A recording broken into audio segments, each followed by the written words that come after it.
In his article, Easy Fried Rice Recipe, Kanji Lopez-alt recommends that in order to make fried rice using fresh rice, the rice should be spread on a baking tray and allowed to cool down for a few minutes. But I'm here to show you that that's not necessary and that you can make it using actually fresh, moist and hot rice. To begin this fried rice, we need to cook the rice first. For that, I'm using long grain white rice. This is the generic supermarket brand, literally nothing special about it. For this technique to work, you must cook the rice exactly how I'm showing. So measure 1 cup of rice. This happens to be a standard measuring cup, but any kind of container would do. Then pour the rice directly in the pot, though you can rinse it if you'd prefer, it's a personal choice. On top of the rice, I add some salt, some anise seeds, because I like the flavor they give to it, and some oil. For regular rice, I typically use olive oil, but for Asian food, it's not traditional. You can skip both the salt and the seeds if you want, but not the oil. To cook this rice, we need 2 of the same original measures of water. Now place the pot on the stove, turn the heat on low, and leave it there cooking uncovered. One of the main reasons for rice to come out soggy and wet is the use of a lid. If you're cooking your rice on the stove, more evaporation will happen, and you need to allow for that by not covering the rice while it cooks. The system by which rice cookers cook rice is different and takes evaporation into consideration. So in my system, you need to cook the rice completely uncovered, because you're only going to place the lid over the pot once the water has gone completely in order to finish cooking the rice in its own steam. Whenever the rice has evaporated and you start hearing this sound, you can turn the heat off.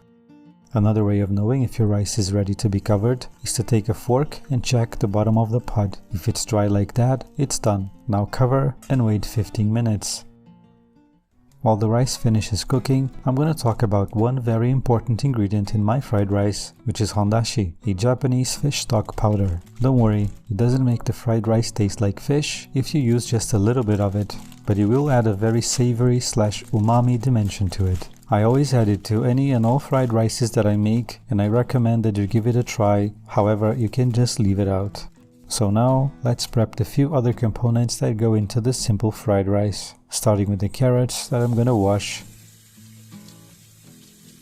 and peel.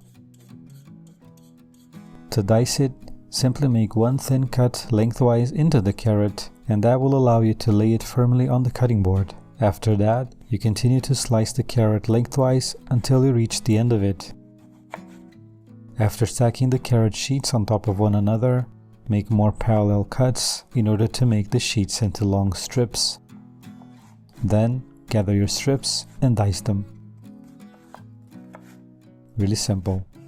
After reserving the carrot cubes, I'll slice some garlic, which I'll also reserve.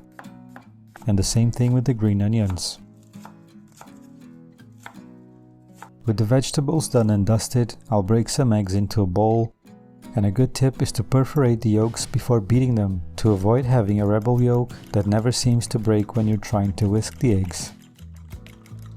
To the beaten eggs, I'll add a little salt and black pepper, which I don't think is traditional in Asian cooking, but I didn't have the white pepper to use. Now that the 15 minutes have passed, I'm gonna uncover the rice and fluff it so that I can begin the actual fried rice cooking.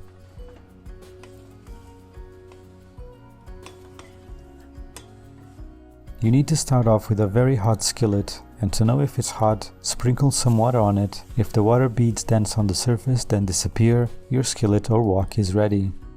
When the skillet is hot, I add some oil to it and let it warm up as well.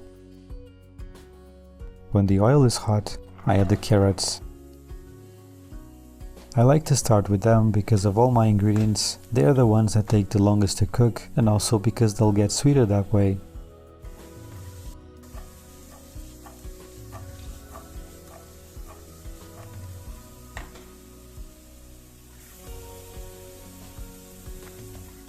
After about a minute, I add my sliced garlic and let it go for another minute or until they have become fragrant. With the garlic fragrant, I push it and the carrots to the side so that I can add my eggs.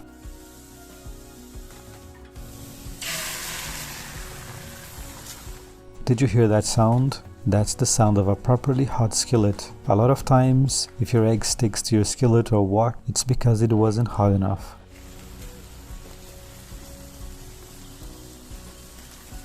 I move the eggs around just until they're set, but still soft.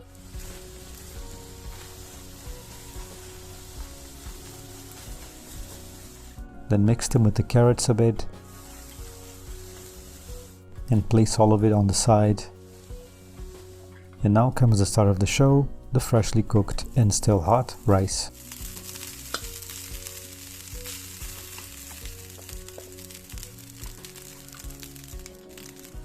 Immediately I place the egg on top of it so that the eggs don't overcook.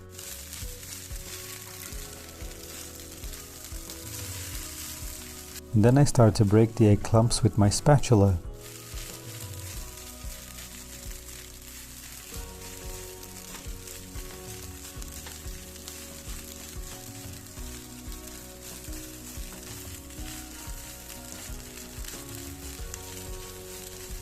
As you can see and hear, the rice is sizzling because it is frying, and it is frying because it was perfectly cooked. And because it was perfectly cooked, it's very fluffy, which is how long-grain white rice should be. The next thing I added was a light sprinkling of Hondashi, but I don't have any footage to show you because I didn't press record.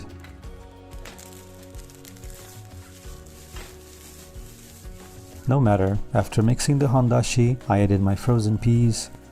And I add them now because I don't like them to cook too much. Doing it like this, they'll remain perfectly sweet and with the right texture, at least for me.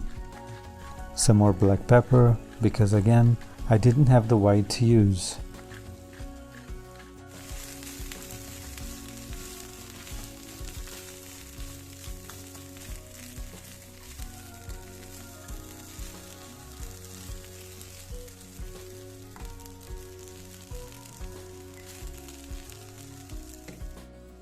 Now for some soy sauce. I don't like my fried rice to be too dark or wet, so I just add a little, but you can add as much as you prefer.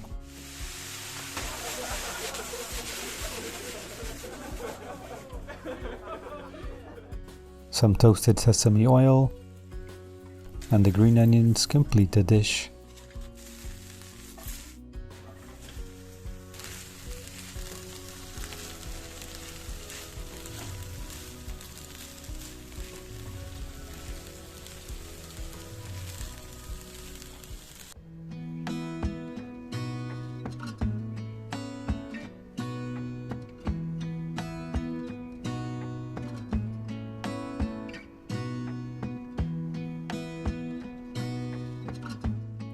I don't know why I decided to top it with sesame seeds and more black pepper. Apparently, I haven't heard about China being a global superpower.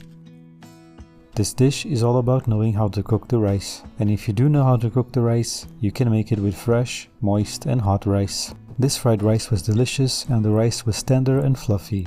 Of course, I'm not saying you should always make fried rice with fresh rice, but I just wanted to show you that you can, indeed, make it with freshly cooked rice that you don't need to lay out on a baking sheet and put in the freezer.